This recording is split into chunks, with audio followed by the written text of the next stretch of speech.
awesome. When you see me,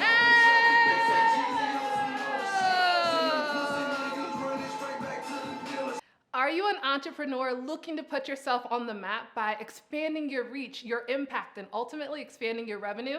Then you need to know how to build a good LinkedIn profile. LinkedIn is essential when we're talking about amplifying your influence and attracting corporate clients for your business. So let's talk about some of the key components of your LinkedIn profile. If you stay until the end of this video, you will learn the 4 critical components of a LinkedIn profile and how to optimize them to expand your reach and your revenue.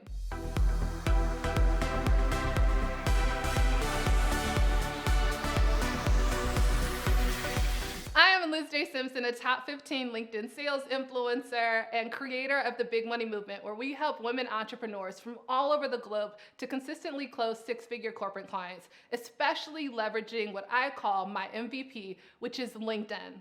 LinkedIn is the #1 site that professionals go to when they're looking for content, thought leadership, best practices for their industry. Matter of fact, the majority of senior level influencers and executives state that they turn to LinkedIn when they're looking to make purchasing decisions. So if you are not leveraging LinkedIn to expand your credibility and to attract corporate clients, you are definitely missing the boat. First and foremost, let's talk about why building a good LinkedIn profile is so important. So often entrepreneurs come to me and they're thinking, how do I find clients? How do I attract clients? How do I demand premium pricing in the marketplace? And all of those things start with positioning.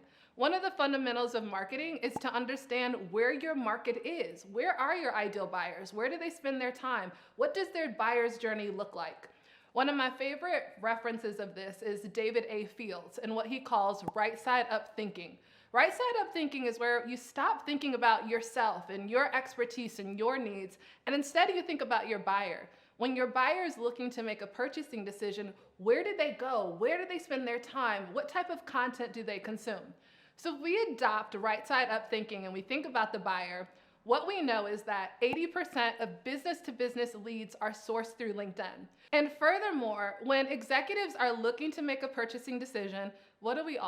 We all turn to Google. We put in a search.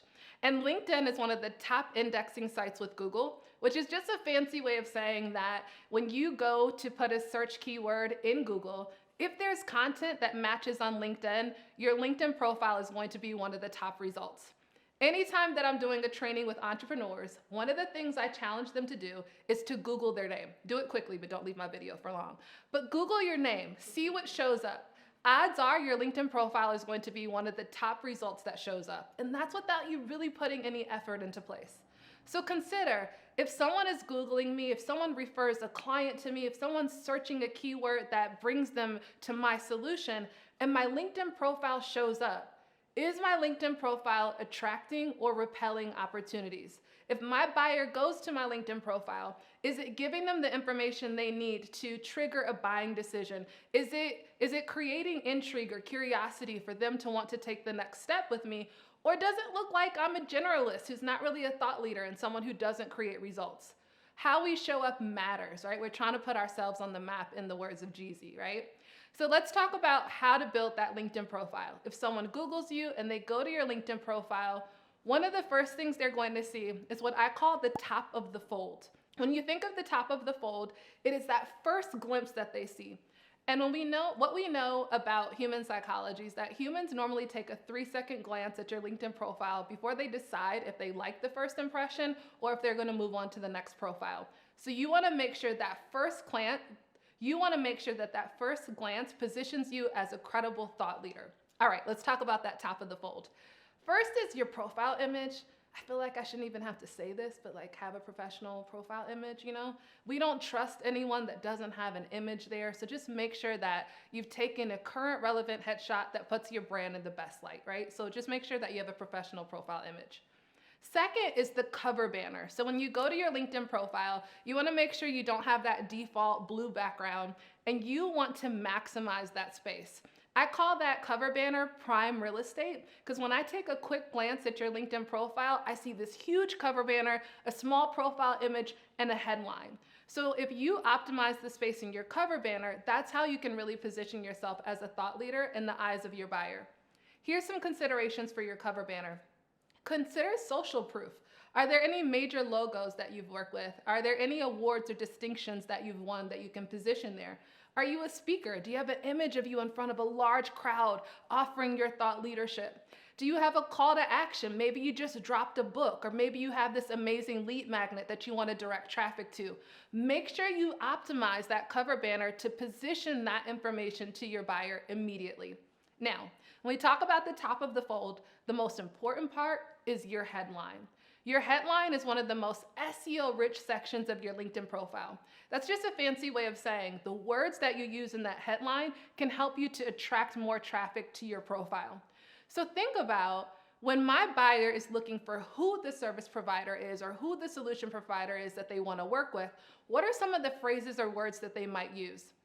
If you look at my LinkedIn profile at LizJSimpson, you'll find that I use the words sales, business development, speaker, positioning, personal branding. Those are all phrases that my buyer is searching when they're looking for a speaker or trainer. So it's strategic that I have them there.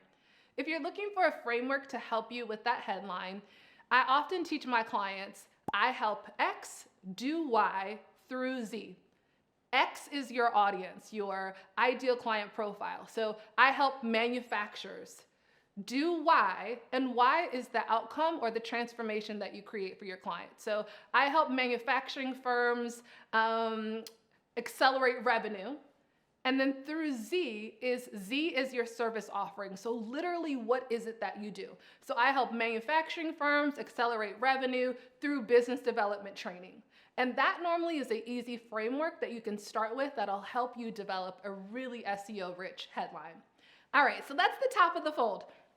The next section we talk about building a LinkedIn profile is the About section. Oh my gosh, the About section is where most of y'all are putting me to sleep, right? It's like, it sounds like this dusty old resume and you're like, LizJSimpson is a awesome quota-carrying salesperson who crushes quotas and it's really boring.